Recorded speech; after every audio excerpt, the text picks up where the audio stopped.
के नेताओं को प्रताड़ित नहीं किया गया जिस तरह से प्रधानमंत्री मोदी जी ने आम आदमी पार्टी को प्रताड़ित करने की कोशिश। केजरीवाल को गिरफ्तार करके उन्होंने एक मैसेज दिया है सारे देश को कि अगर मैं केजरीवाल को गिरफ्तार कर सकता हूं तो किसी को भी गिरफ्तार कर सकता हूं।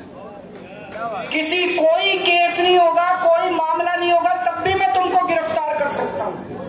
विपक्ष के अंदर आज इन्होंने मनीष सिसोदिया को जेल भेज दिया, संजय सिंह को जेल भेज दिया, सत्येंद्र जैन को जेल भेज दिया, केजरीवाल को जेल भेज दिया, हेमंत सोरेन को जेल भेज दिया, ममता दीदी के कई मंत्रियों को जेल भेज दिया, स्टालिन के कई मंत्रियों को जेल भेज दिया, केरला के सीएम के पीछे पड़े हैं। अगर ये चुनाव जीत गए, मेरे से लिखवा लो एफिडेविट के ऊपर, थोड़े दिन के बाद ममता दीदी जेल में होगी, तेजस्वी यादव जेल में होगा, स्टालिन साहब जेल के अंदर होंगे, पिनरई विजयन जेल के अंदर होंगे, उद्धव ठाकरे जेल के अंदर होंगे, जितने विपक्ष के नेता ये सारे जेल के अंदर होंगे। आज एक तानाशाह इस देश से जनतंत्र खत्म करना चाहता है, आज एक तानाशाह इस देश से लोकशाही खत्म करना चाहता है। मैं पूरे तन मन धन से लड़ रहा हूं, संघर्ष कर रहा हूं उस तानाशाह के खिलाफ। पूरे देश भर में घूमूंगा इस तानाशाही को रोकने के लिए। दोस्तों, जितनी मेरे अंदर ताकत है, मेरा सब कुछ कुर्बान है देश के लिए, मेरा तन मन धन सब कुछ कुर्बान है मेरे देश के लिए, मेरे खून का एक एक कतरा मेरे देश के लिए, मेरे शरीर का एक एक कतरा, मेरी जिंदगी का एक एक पल मेरे देश के लिए। उन्हें पता है अगले 20 साल तक दिल्ली में आम आदमी पार्टी को कोई नहीं हरा सकता, तो उन्होंने एक षड्यंत्र रचा, राजनीतिक षड्यंत्र रचा। केजरीवाल को झूठे केस में जेल भेज दो, केजरीवाल को इस्तीफा देना पड़ेगा, केजरीवाल की सरकार गिर जाए। उन्होंने ये षड्यंत्र रचा, मैंने कहा मैं भी इस्तीफा नहीं दूंगा। तुम अगर जनतंत्र को जेल में कैद करोगे तो जनतंत्र जेल से चला के दिखाएंगे। अगर हमने इस्तीफा दे दिया, ये तो बड़ा अच्छा इनके लिए। जिस राज्य के अंदर ये चुनाव हारेंगे उसके मुख्यमंत्री को पकड़ के जेल में डाल दो, सरकार गिरा दो, उसके मुख्यमंत्री को पकड़ के जेल में डाल दो, सरकार। आज मैं अगर दिल्ली की जेल के अंदर रह के दिल्ली की जेल से इस्तीफा नहीं दे रहा, वो इस तानाशाही के खिलाफ संघर्ष कर रहा हूं, इसको समझ लेना। केजरीवाल को किसी पद का लालच नहीं है, सीएम तो 100 सीएम की कुर्सी देश के नाम कुर्बान है।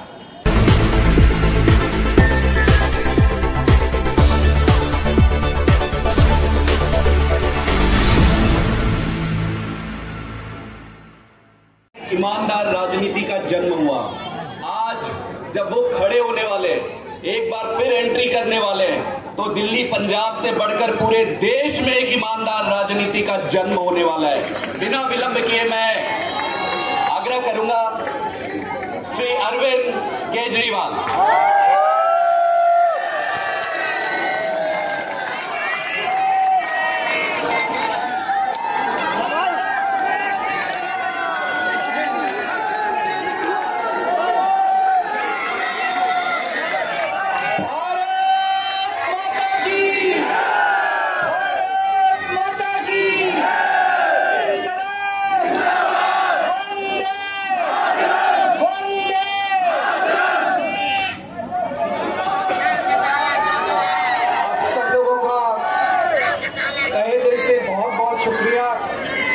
इतनी तपती धूप के अंदर इतनी देर से इतनी बड़ी संख्या में आप लोग मेरा इंतजार कर रहे हैं। मैं आपका तहे दिल से बहुत बहुत शुक्रिया अदा करना चाहता हूं।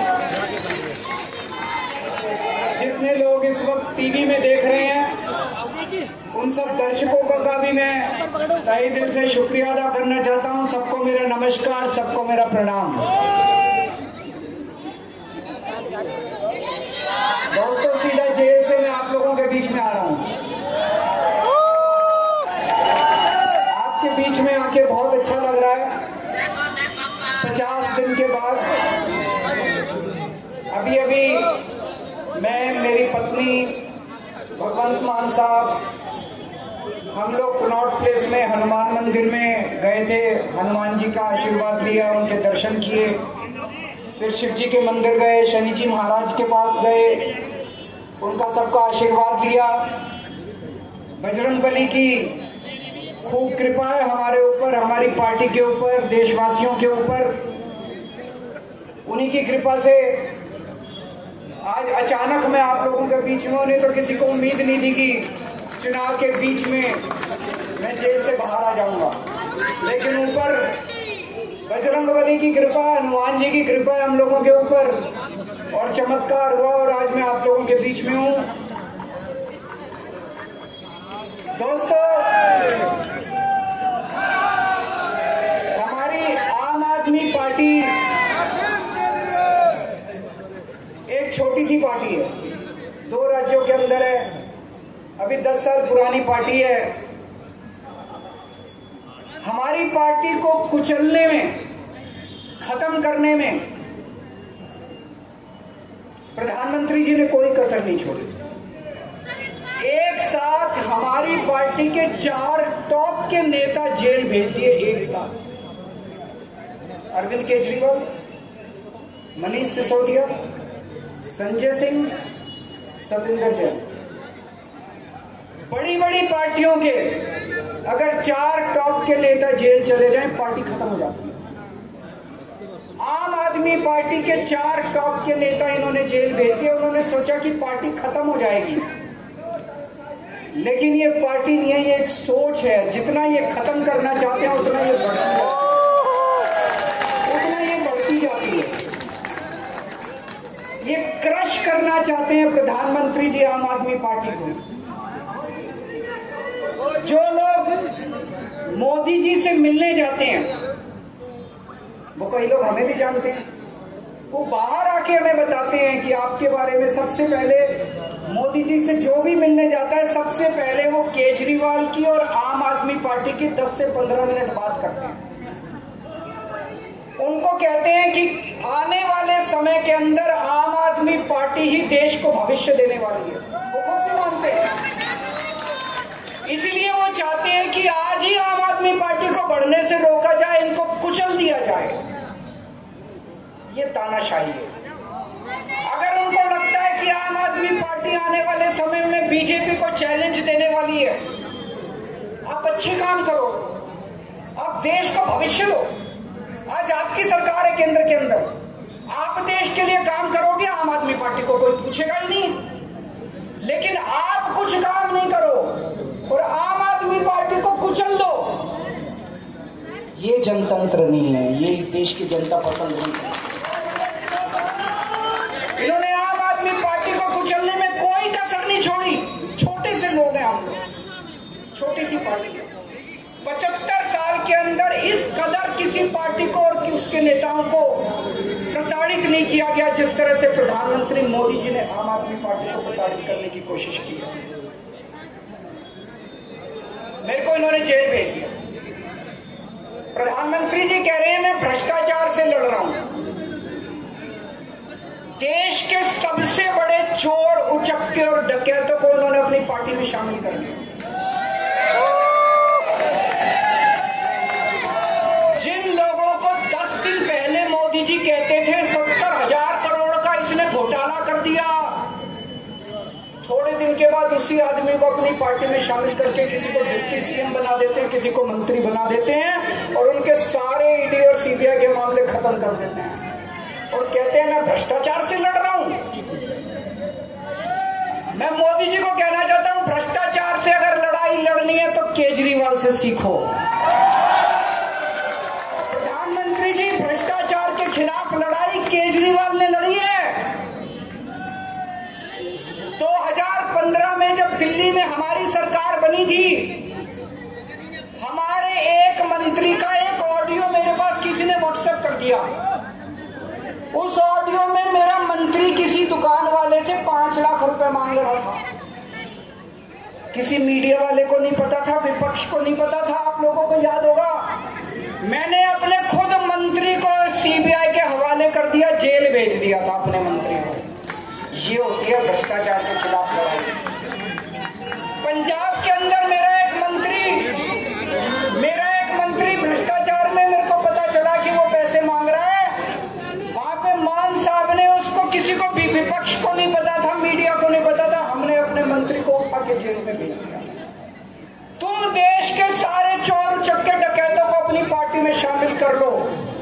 और केजरीवाल को जेल भेज दो और कहो मैं भ्रष्टाचार के खिलाफ लड़ रहा हूं, तो आप भ्रष्टाचार के खिलाफ नहीं लड़ रहे प्रधानमंत्री जी। आप देशवासियों को बेवकूफ मत समझो। देश बच्चे बच्चे की जुबान के ऊपर हो रहा है कि सारे चोर चक्कों को अपनी पार्टी में शामिल करके और ईडी और सीबीआई के सारे केस उनके रफा दफा। केजरीवाल को क्यों गिरफ्तार किया? केजरीवाल को गिरफ्तार करके उन्होंने एक मैसेज दिया है सारे देश को कि अगर मैं केजरीवाल को गिरफ्तार कर सकता हूं तो किसी को भी गिरफ्तार कर सकता हूं। कोई केस नहीं होगा, कोई मामला नहीं होगा, तब भी मैं तुमको गिरफ्तार कर सकता हूं। एक बेहद खतरनाक मिशन चालू किया हुआ है प्रधानमंत्री जी ने, बहुत ही खतरनाक। देशवासियों को यह समझने की, अब जब मैं बोलने जा रहा हूं, समझने की जरूरत है। उस मिशन का नाम है वन नेशन वन लीडर। देश के सारे नेताओं को खत्म करना चाहते हैं मोदी जी, और इसको 2 स्तर के ऊपर इस मिशन को चला रहे हैं। जितने विपक्ष के नेता हैं उनको जेल भेजेंगे, और जितने बीजेपी के नेता हैं उनको सबको निपटा देंगे, उनकी राजनीति खत्म करते जाएंगे, उनको सबको निपटाते जाएंगे। विपक्ष के अंदर आज इन्होंने मनीष सिसोदिया को जेल भेज दिया, संजय सिंह को जेल भेज दिया, सत्येंद्र जैन को जेल भेज दिया, केजरीवाल को जेल भेज दिया, हेमंत सोरेन को जेल भेज दिया, ममता दीदी के कई मंत्रियों को जेल भेज दिया, स्टालिन के कई मंत्रियों को जेल भेज दिया, केरला के सीएम के पीछे पड़े हैं। अगर ये चुनाव जीत गए, मेरे से लिखवा लो एफिडेविट के ऊपर, थोड़े दिन के बाद ममता दीदी जेल में होंगी, तेजस्वी यादव जेल में होगा, स्टालिन साहब जेल के अंदर होंगे, पिनरई विजयन जेल के अंदर होंगे, उद्धव ठाकरे जेल के अंदर होंगे, जितने विपक्ष के नेता ये सारे जेल के अंदर होंगे। अगर ये चुनाव जीत गए, इन्होंने बीजेपी का एक नेता नहीं छोड़ा, आडवाणी जी की राजनीति खत्म कर दी इन्होंने, मुरली मनोहर जोशी की राजनीति खत्म कर दी, सुमित्रा महाजन की, शिवराज सिंह चौहान जिसने मध्य प्रदेश का चुनाव जीत के दिया इन लोगों ने, शिवराज सिंह चौहान ने उसको मुख्यमंत्री नहीं बनाया, उसकी राजनीति खत्म कर दी। वसुंधरा राजे की जो राजनीति खत्म कर दी इन्होंने, खट्टर साहब की राजनीति खत्म कर दी, डॉक्टर रमन सिंह की राजनीति खत्म कर दी। अब अगला किसका नंबर है? योगी आदित्यनाथ। अगर ये चुनाव जीत गए, मेरे से लिखवा लो, 2 महीने के अंदर उत्तर प्रदेश का मुख्यमंत्री बदल देंगे। योगी आदित्यनाथ की राजनीति खत्म करेंगे, उनको भी निपटा देंगे। यही तानाशाही है दोस्तों। वन नेशन वन लीडर ये चाहते हैं, एक ही तानाशाह इस देश के अंदर बचेगा, एक ही तानाशाह इस देश के अंदर बचेगा। हमारा देश बहुत महान है, 4000 5000 साल पुराना हमारा देश है। इसके पहले पिछले 4000 साल में कई मौके आए जब इस देश के ऊपर तानाशाहों ने कब्जा करने की कोशिश की, लेकिन हमारे देश के लोगों ने उन तानाशाहों का तख्ता उखाड़ के फेंक दिया। जब हमारे देश में ऐसा मौका आया कि तानाशाह ने हमारे देश के ऊपर कब्जा करने की कोशिश की, इस देश की जनता ने उसका तख्ता उखाड़ के फेंक दिया। आज एक तानाशाह इस देश से जनतंत्र खत्म करना चाहता है, आज एक तानाशाह इस देश से लोकशाही खत्म करना चाहता है। मैं पूरे तन मन धन से लड़ रहा हूं, संघर्ष कर रहा हूं उस तानाशाह के खिलाफ। 140 करोड़ लोगों का साथ चाहता हूं। मेरे अकेले के करने से नहीं होगा। 140 आज मैं आप लोगों से भीख मांगने के लिए आया हूं, 140 करोड़ लोगों से, 140 करोड़ लोगों से भीख मांगने के लिए आया हूं। मेरे देश को बचा लो, मेरे भारतवर्ष को बचा लो, तानाशाही से बचा लो मेरे दोस्त, मेरे देश को।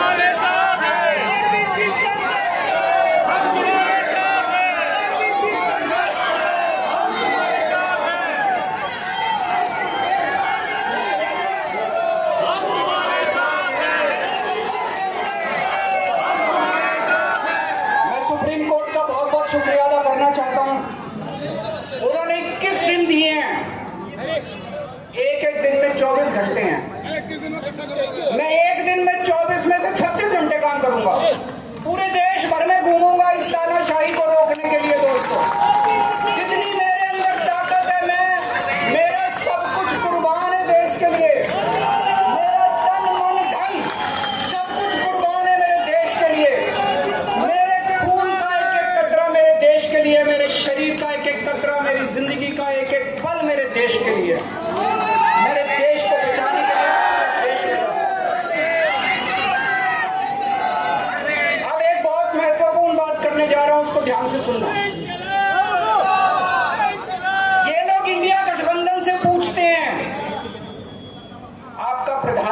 कौन होगा? मैं बीजेपी से पूछता हूं, आपका प्रधानमंत्री कौन होगा? आप लोग सोच रहे होंगे केजरीवाल क्या बात कर रहा है, मोदी जी होंगे। नहीं, मोदी जी अगले साल 17 सितंबर को 75 साल के हो रहे हैं। बीजेपी के अंदर मोदी जी ने 2014 में मोदी जी ने खुद ने रूल बनाया था कि बीजेपी के अंदर जो भी 75 साल का होगा उसको रिटायर कर दिया जाएगा। सबसे पहले आडवाणी जी को रिटायर किया गया, उसके बाद मुरली मनोहर जोशी जी को रिटायर किया गया, फिर सुमित्रा महाजन को रिटायर किया गया, फिर यशवंत सिन्हा को रिटायर किया गया। अब मोदी जी अगले साल 17 सितंबर को रिटायर होने वाले हैं। तो मैं बीजेपी से पूछना चाहता हूं, आपका प्रधानमंत्री का दावेदार कौन है? दोस्तों, अगले साल 17 सितंबर तक अगर इनकी सरकार बनी, तो उस पर भी आऊंगा मैं, अगर इनकी सरकार बनी तो पहले अगले 2 महीने में योगी जी को निपटाएंगे ये, और उसके बाद मोदी जी के सबसे खास अमित शाह को ये प्रधानमंत्री बनाएंगे। तो मैं लोगों को, देश के लोगों को आगाह करना चाहता हूं, मोदी जी अपने लिए वोट नहीं मांग रहे, मोदी जी अमित शाह को प्रधानमंत्री बनाने के लिए वोट मांग रहे हैं। मैं पूछना चाहता हूं मोदी जी से और अमित शाह जी से, ये मोदी की गारंटी पूरी कौन करेगा? क्या अमित शाह मोदी की गारंटी पूरी करेंगे? जब आप अगर जो वैसे तो मेरे को लगता, मैं भी आऊंगा उसके ऊपर, मुझे नहीं लगता इनकी सरकार बन रही है, लेकिन जो बीजेपी को वोट देने जाएं वो ये सोच के जाना कि आप मोदी जी के नाम पे वोट नहीं दे रहे, आप अमित शाह के नाम पे वोट दे।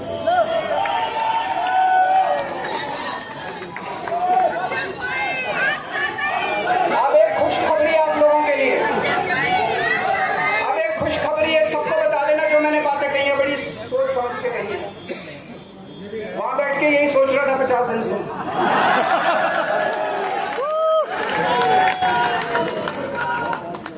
दोस्तों, पूरे देश के मेरे को बाहर निकले हुए 20 घंटे हो गए। इन 20 घंटों के अंदर भी मैंने रात भर में जनता से बात कर रहा था, लोगों से फोन कर रहा था।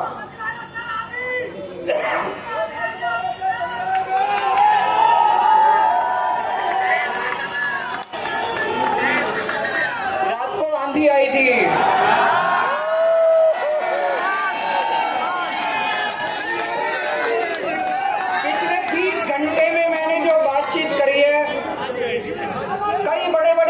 से बात की, चुनाव विश्लेषकों से बात की, सेफोलॉजिस्ट से बात की, जनता से बात की, फोन पे लोगों से। मेरा अपना आकलन है कि 4 जून के बाद इनकी सरकार नहीं बन रही, मोदी सरकार नहीं।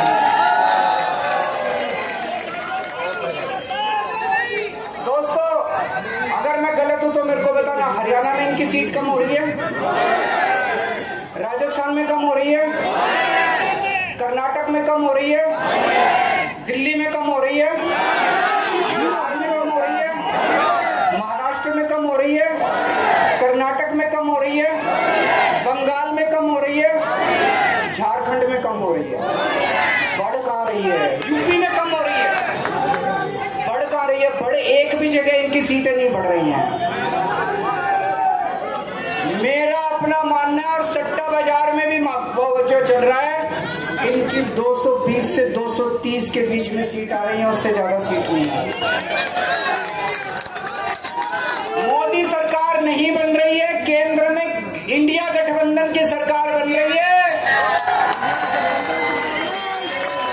आम आदमी पार्टी उस सरकार का हिस्सा होगी, दिल्ली को पूर्ण राज्य दिलाएंगे। दिल्ली का एलजी लोगों का एलजी होगा, दिल्ली का एलजी दिल्ली वालों का एलजी होगा, गुजरात से आया होगा आगे। दिल्ली के लोगों का एलजी होगा, दिल्ली के लोगों का विकास है। एक और पॉइंट है,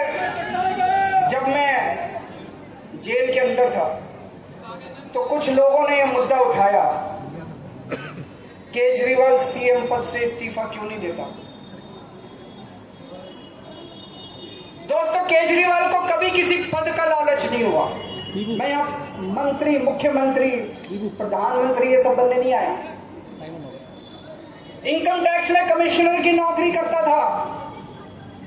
कमिश्नर की नौकरी छोड़ के दिल्ली की झुग्गियों के अंदर 1 नहीं, 2 नहीं, 3 नहीं, 10 साल तक मैंने दिल्ली की झुग्गियों के अंदर काम किया है। सुंदर नगरी और नंद नगरी की झुग्गियों के, इनकम टैक्स कमिश्नर की नौकरी छोड़ के। जब मेरे को दिल्ली की जनता ने पहली बार सीएम बनाया, असूलों के ऊपर 49 दिन के अंदर सीएम पद से इस्तीफा दे दिया था। एक चपरासी की नौकरी कोई नहीं छोड़ता। सीएम बनने के लिए लोग अपना दायां हाथ कटाने के लिए तैयार होते हैं। मैंने खुद से अपने आप सीएम की कुर्सी को लात मार दी थी 49 दिन के अंदर। मेरे लिए सीएम पद इंपॉर्टेंट नहीं है। आज मैंने सीएम पद से इस्तीफा क्यों नहीं दिया जेल जाने के बाद। दोस्तों, पिछले 75 साल में भारतवर्ष में इतने राज्यों के चुनाव हुए, इतने राज्यों के चुनाव हुए, दिल्ली के अंदर सबसे ऐतिहासिक बहुमत से आम आदमी पार्टी जीती। 55-56% वोट, एक बार 67 सीट, एक बार 62 सीट। इतने भारी बहुमत से आज तक कोई राज्य की सरकार 75 साल में नहीं जीती। इतने भारी बहुमत से जीतने के बावजूद झूठा केस, अब उनको पता है वो हमें हरा नहीं सकते दिल्ली के अंदर। उन्हें पता है अगले 20 साल तक दिल्ली में आम आदमी पार्टी को कोई नहीं हरा सकता। तो उन्होंने एक षड्यंत्र रचा, राजनीतिक षड्यंत्र रचा। केजरीवाल को झूठे केस में जेल भेज दो, केजरीवाल को इस्तीफा देना पड़ेगा, केजरीवाल की सरकार गिर जाएगी। उन्होंने ये षड्यंत्र रचा। मैंने कहा मैं भी इस्तीफा नहीं दूंगा। तुम अगर जनतंत्र को जेल में कैद करोगे तो जनतंत्र जेल से चला के दिखाएंगे। सरकार भी जेल से चला के दिखाएंगे। कभी इस्तीफा तुम्हारे ट्रैप में फंसने वाले नहीं है। ये अगर हेमंत सोरेन साहब को भी इस्तीफा नहीं देना चाहिए था, जेल से सरकार चलानी चाहिए। अगर हमने इस्तीफा दे दिया, ये तो बड़ा अच्छा इनके लिए। जिस राज्य के अंदर ये चुनाव हारेंगे उसके मुख्यमंत्री को पकड़ के जेल में डाल दो, सरकार गिरा दो। उसके मुख्यमंत्री को पकड़ के जेल में डाल दो, सरकार। आज मैं अगर दिल्ली की जेल के अंदर रह के दिल्ली की जेल से इस्तीफा नहीं दे रहा, वो इस तानाशाही के खिलाफ संघर्ष कर रहा हूं, इसको समझ लेना। केजरीवाल को किसी पद का लालच नहीं है। सीएम तो 100 सीएम की कुर्सी देश के नाम कुर्बान है। मुझे पता चला मेरे जेल जाने से बहुत लोग भावुक हुए, खासकर मेरी माँ, बहनें, महिलाएं बहुत रोई। कईयों ने बहुत मन्नतें मांगी। मैं सबका बहुत बहुत शुक्रिया अदा करना चाहता हूं जिन लोगों ने अपनी दुआएं, करोड़ों लोगों ने अपनी दुआएं भेजी हैं। पूरी दुनिया भर से करोड़ों लोगों ने दुआएं भेजी। उन्हीं के आशीर्वाद का कमाल है कि आज मैं आप लोगों के बीच में हूं। आप लोग सब लोग सुखी रहें, देश खूब तरक्की करे, फले फूले, आप सब लोग खूब खुश रहे, ऐसी मेरी प्रभु से इच्छा है। भारत माता की